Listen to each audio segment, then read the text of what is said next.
Anong ginagawa niyo dito ang dalawa? Lara, anak, ready na yung food mo. Hadin ka muna sa room mo, ha? Opo, Mami. Anong pinagsasabi niyo sa anak ko, ha? Kung may masamang tao dito, kayong dalawa yun. Hoy, Queen. Tumahimik ka nga dyan. Ikaw ang tumahimik! Ang tagal kong tiniis yung pananakit sa pambabastos mo sa akin, tapos idadamay mo ngayon yung anak ko, hindi ko na pwedeng palampasin yan. Tama na sabi! Ano? Akala mo magpapakamartal pa ako? Hoy, Queen. Baka nakakalimutan mo. Sino ba ang pinagpilitan ng sarili na magpakasal sa akin? Di ba ikaw? Kaya wag mong isisi sa akin ang sitwasyon na ikaw rin ang may gusto! Oo! Pinakasalan kita! Minahal kita! Kaya pinili ko na magdusa para na magkaroon ka ng maayos sa buhay! Dala na rin ang awa ko sa pamilya mo! Anong pinagsasabi mo? Ha? Anong pinagsasabi mo? O ano? Hindi mo alam na lubog kayo sa utang? Ha? Na marami nagbabanta sa buhay nyo? Kung hindi lang malaki ang utang ng lolo ko sa tatay mo, hindi papayag si Papa! OMG!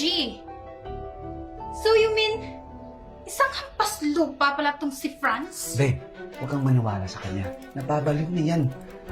Nababaliw? Oo, tama ka! Halos nga lumuhod yung tatay niyan sa pagmamakaawa sa tatay ko. Pero ano, wala kami sinabi, di ba? Kasi ayaw namin mapahiya yung pamilya nyo. Tama na nga, Queen. Ito ko na gusto marinig yung pinagsasabi mo. Bakit?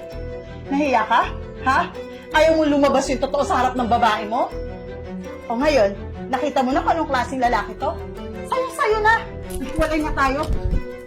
Anong ginagawa mo? Ibalik mo yung susi ng sasakyan ko! Sasakyan mo? Sasakyan ko! Bahay ko! Lupa ko! Negosyo ko! Pera ko! Lahat pagmamayari ko! Lahat yan, pinaghirapan ko mag-isa habang ikaw nagpapakasarap sa buhay kasama kung sino-sino babae! Okay, fine! Do whatever you want. Mabubuhay kung wala ka. Babe, let's go. Anong let's go? Magdusa kang mag-isa? Ano akala mo sa akin, Chip? Iiwanan kita. Dahil wala na akong mapapala sa'yo. Wala ka ng pera, wala ka ng pag-aari. Diyan ka na nga.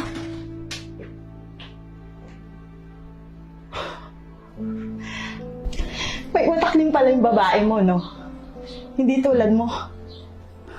Wala ka ng utak. Wala ka pang puso.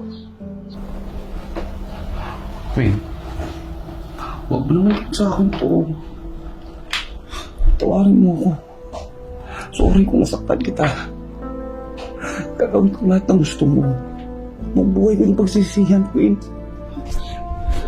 Akala ko ba matapang ka? Bakit ang bilis mo magbago? Kanina lang ang tapang-tapang mo, tapos ngayon walang-wala ka na. Para kang asong nagmamakaawang wag itapon. Queen, maawa ka sa akin, Queen. Maawa? Sa amin nga ng anak mo, hindi ka naawa, tapos gusto mo kaawaan kita. Alis.